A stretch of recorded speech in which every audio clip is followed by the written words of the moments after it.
कांवड़ यात्रा जो हम बाबा धाम लेकर जाते हैं वो हमारे जीवन यात्रा से संबंधित है।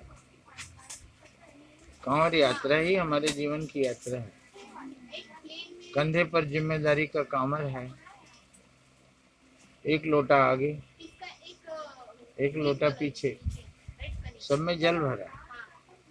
आगे हमारी औलाद है, पीछे हमारे माँ बाप हैं, दोनों को हमको ढोना है। दोनों में प्यार हो रहा हो, दोनों के लिए हमें समान प्यार रखना है। न हम अपनी औलाद को छोड़ सकते हैं और न हम अपने माँ बाप को छोड़ सकते हैं। दोनों की जिम्मेदारी हमें वहन करनी है। सोचिए जीवन से कितना बड़ा संबंध है इस कांवड़ यात्रा का। और हमारी यात्रा कहाँ पूरी होती है? बाबा धाम पर जाकर। जब तक जीवन है, जब हमारी अंतिम यात्रा होगी, उस समय तक ये यात्रा जीवन की जारी रहेगी। और ये दोनों जिम्मेदारी हमें संभालना होगा। जो दोनों जिम्मेदारी संभालते हुए जाता है उसकी यात्रा पूरी होती है। कभी कभी भगवान परीक्षा लेते हैं। भगवान स्वयं प्यासा बनकर एक बार आए और कांवड़ यात्री जा रहा था, उसको बोले भैया प्यास से मर जाऊंगा, पानी पिला दीजिए। उस आदमी ने सोचा जा रहा हूँ भगवान के पास, अगर मैं इसकी जान नहीं बचाऊंगा तो भगवान हमसे सवाल करेंगे। तो उसने पानी पिलाया, थोड़ा सा बाबा पी लीजिए, बाकी हमें चढ़ाना है। लेकिन वो तो बाबा खुद ही थे ना। उन्होंने पी लिया और कहा कि भैया कुछ नहीं हो रहा, मेरी जान फिर भी निकल जाएगी। और धीरे धीरे करके उसका सारा पानी पी लिया और चले गए। वो यात्री सोचता रहा कि दोनों लोटों में जल नहीं है, मैं क्या चढ़ाऊंगा। ये सोचता चलता रहा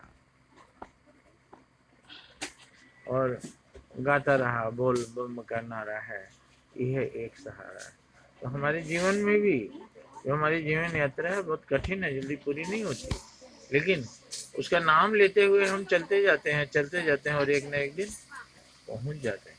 किसी भी जिम्मेदारी को वहन करना हमारे बस की बात नहीं है। बिना उसका नाम लिए हम पार नहीं हो सकते।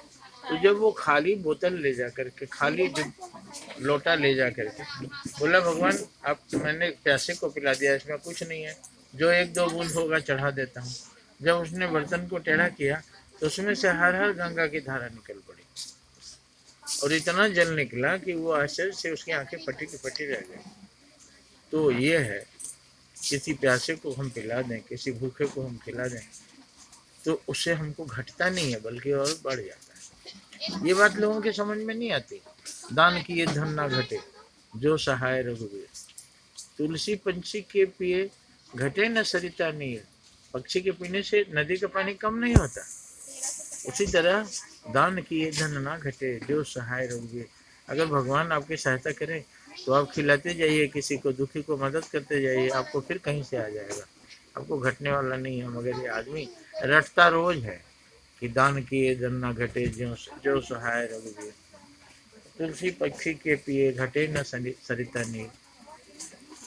तो प्यासे को पूरा पानी पिला दिया, फिर भी वहां जाकर वो जल कहाँ से निकल पड़ा। चमत्कार हो गया। इस तरह हमें जीना चाहिए कि हमारे पास जो है, अगर किसी भूखे को गरीब को मदद में लग गया तो फिर से आ जाएगा। चिंता न करो, पहले जो सामने धर्म है उसको निभाओ।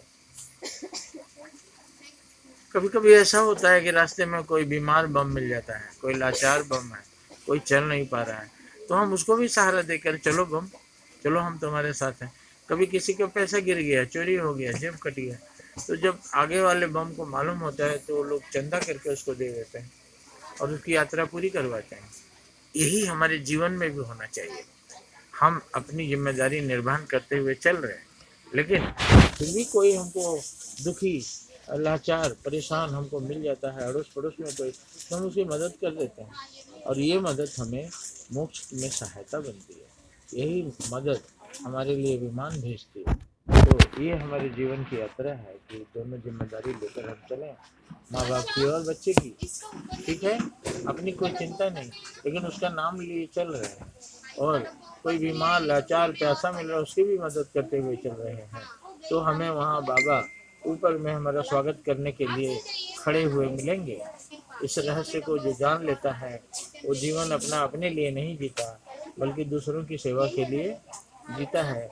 असल में जीना उसी का नाम है जो किसी के काम आ गया। जीना उसी का नाम है, जिंदगी उसी की है। इसी तरह से चलता है जिस जो किसी का हो गया। तो जो किसी का हो जाता है, जो दूसरों की सहायता में जीता है, दूसरों की मदद करते हुए जीता है, उसकी मदद ऊपर का वाला करता है। धर्मो रक्षति रक्षितः, ये शब्द हमें याद रखना चाहिए। धर्मो रक्षति रक्षितः। हम जिन लोगों की सहायता कर रहे हैं वो कुछ नहीं, उनके अंदर परमात्मा झांक रहे हैं, और जब हम उनकी सहायता करते हैं तो परमात्मा प्रसन्न होते हैं और हमें आशीर्वाद देते हैं। धन्यवाद।